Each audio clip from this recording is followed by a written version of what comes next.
कभी सोचा है कि डरावनी कहानियां सिर्फ डराने धमकाने के लिए नहीं होती? असल में ना, ये एक आईने की तरह है। एक ऐसा आईना जिसमें हमें हमारे अपने जमाने के सबसे गहरे डर और चिंताएं साफ साफ दिखती हैं। तो आज हम कुछ ऐसी ही मॉडर्न हिंदी हॉरर कहानियों की दुनिया में उतरेंगे और देखेंगे कि वो हमारे बारे में कौन से राज खोलती हैं। भूतिया अपार्टमेंट कहानी की ये लाइन, उफ, ये उस अकेलेपन को पकड़ती है जो आज की शहरी जिंदगी का एक कड़वा सच बन गया है। और जानते हैं, यही वो खामोशी है, यही वो सन्नाटा है जहां डर को पनपने की जगह मिलती है। तो उस पूरे विश्लेषण में हम यही समझने की कोशिश करेंगे कि कैसे अकेलापन, गिल्ट और दुख जैसी हमारी अपनी अपनी भावनाएं इन कहानियों में भूतों को जन्म देती हैं। तो मतलब साफ है, ये भूत प्रेत कहीं बाहर से नहीं आते, वो हमारे ही अंदर से, हमारी ही चिंताओं से पैदा होते हैं। और यही वजह है कि ये कहानियां इतनी असरदार लगती हैं, क्योंकि वो उन असली डरों को छूती हैं जिनसे हम सब हर रोज कहीं ना कहीं जूझते हैं। जैसे अनदेखा किए जाने का डर, अपनी गलतियों के बोझ का डर और किसी अपने को खो देने का डर। चलिए इस बात को थोड़ा और गहराई से समझते हैं। सबसे पहले बात करते हैं अकेलेपन की। आज के दौर में हम चाहे भीड़-भाड़ वाले शहरों में हों या किसी शांत सी जगह पर, एक अजीब सा अकेलापन है जो हम सबको महसूस होता है। और यही अकेलापन डर के लिए सबसे अच्छी जमीन तैयार करता है। और देखिए, यहाँ कितनी दिलचस्प बात है कि अकेलापन दो बिल्कुल अलग-अलग शक्लों में सामने आता है। एक तरफ भूतिया अपार्टमेंट के रवि और अमन हैं, जो बड़ी सी कॉर्पोरेट बिल्डिंग में देर रात तक काम करते हुए खुद को पेंडिंग टास्क जैसा महसूस करते हैं, एकदम अदृश्य।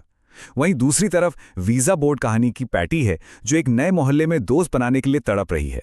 पर दोनों ही मामलों में कनेक्शन की ये कमी उन्हें ऐसी ताकतों के सामने लाकर खड़ा कर देती है जो खतरनाक है। तो यहां से जो बात निकल कर आती है वो ये है कि जब इंसान को लगने लगता है कि उसे कोई देख नहीं रहा, कोई सुन नहीं रहा, तो वो किसी भी ऐसी चीज से जुड़ने की कोशिश करने लगता है जो उसे तवज्जो दे, भले ही वो कोई बुरी शक्ति ही क्यों ना हो। ये अकेलापन ही वो पहली दरार है जहां से डर हमारी दुनिया में घुस आता है। अच्छा, अब अकेलेपन से आगे बढ़ते हैं और बात करते हैं अपराध बोध की, यानी गिल्ट की। देखिए, कुछ भूत यूं ही नहीं भटकते, उन्हें हमारे अतीत के बुरे काम, हमारी गलतियां बुलाती हैं। जब हम कोई गलती करते हैं और उससे भागने की कोशिश करते हैं, तो वो हमारा पीछा एक साए की तरह करने लगती है। फार्म हाउस की कहानी इसका एकदम सटीक उदाहरण है। देखिए, कहानी का फ्लो कितना सीधा है। नशे में एक गलती हुई, मदद करने के बजाय वहां से भाग गए और फिर वही अपराध बोध भूत बनकर लौट आया, जिससे बचना नामुमकिन है।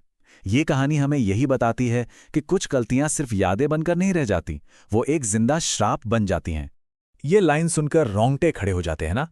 ये सिर्फ किसी को जान से मारने की धमकी नहीं है, ये एक ऐसा श्राप है जो उस लड़के से उसकी हर प्यारी चीज छीन लेना चाहता है, ठीक वैसे ही जैसे उसने उस बूढ़े आदमी से उसका पोता छीन लिया था।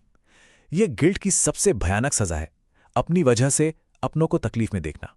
अपराध बोध से अब एक और गहरी भावना की तरफ चलते हैं, दुख। जब हम किसी अपने को खो देते हैं तो हम अंदर से बहुत कमजोर हो जाते हैं, और ये कहानी दिखाती है कि कैसे हमारा दुख हमारे चारों ओर के सुरक्षा कवच को तोड़ देता है और हमें बुरी ताकतों का एक आसान शिकार बना देता है। तो मिलिए मनाली 28 KM कहानी के किरदार समय से। भाई की मौत ने उसे अंदर से तोड़कर रख दिया था। वो लड़का जो कभी पार्टी की जान हुआ करता था, अब बस खामोश और दुख में डूबा रहता था। और उसकी यही भावनात्मक कमजोरी उस भयानक रात में होने वाली घटनाओं की जमीन तैयार कर रही थी। और यहां देखिए कैसे समय का दुख उसे धीरे धीरे उस आत्मा के वश में कर लेता है। किसी की मदद करने की उसकी इच्छा, जो असल में उसके दुख से पैदा हुई थी, उसी का फायदा वो बुरी आत्मा उठाती है। वो कार की खिड़की खोलता है, एक कनेक्शन बनाता है और अनजाने में ही उस साये को अपने अंदर आने का न्योता दे बैठता है।